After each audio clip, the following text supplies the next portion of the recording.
यह केवल एक ही भूतिया वाकया है जो अब तक मेरे साथ पेश आया है।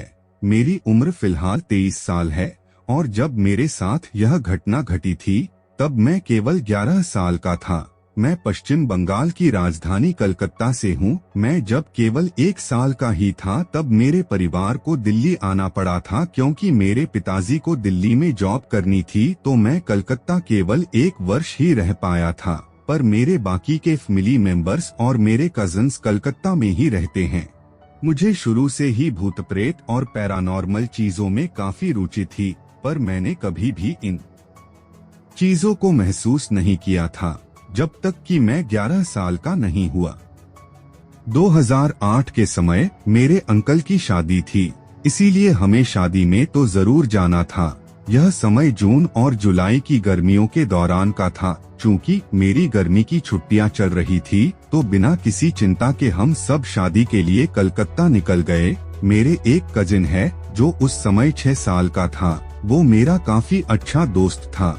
जब हम वहाँ रह रहे थे तो एक दिन मेरे उस कजिन के पापा ने मुझे, उसे और मेरे 2 अन्य भाइयों को बाहर वॉक पर चलने को कहा क्योंकि हम घर पर काफी बोर हो रहे थे।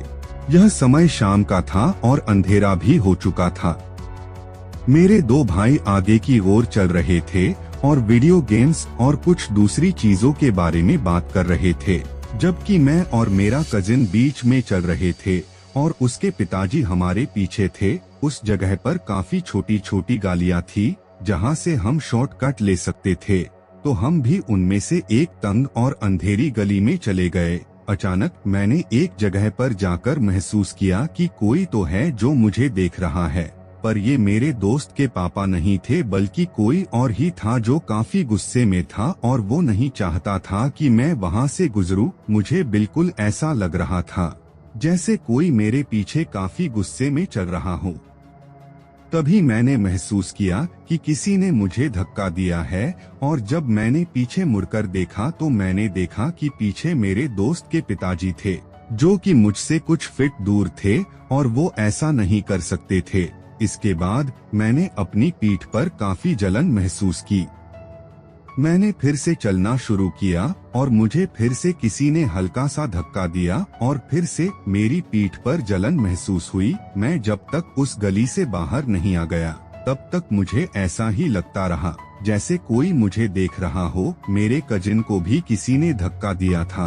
वो जलन काफी तेज थी और मुझे काफी चिंता भी हो रही थी, पर यह बात मैंने किसी को भी नहीं बताई। मैं डर गया था, पर फिर भी मैंने ऐसे दिखाया जैसे कि कुछ भी नहीं हुआ हो।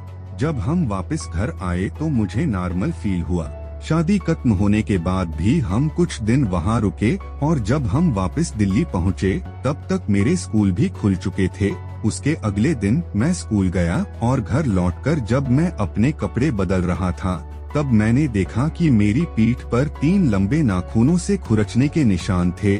मेरी पीठ पर उस तरह के 2 बार खुरचने के सेट थे, मतलब कि किसी ने मुझे 2 बार खरोचा था। जब मैंने यह बात अपनी माँ को बताई तो उन्होंने मुझसे पूछा कि यह सब कैसे हुआ है। तब मुझे उस गली के बारे में याद आया और सारी बात मैंने अपनी माँ को बताई तो उन्होंने मुझसे कहा कि जरूर यह कोई भूत या शैतान होगा जो काफी गुस्से में होगा। मुझे नहीं पता वो क्या था और वो क्यों मुझसे गुस्सा था।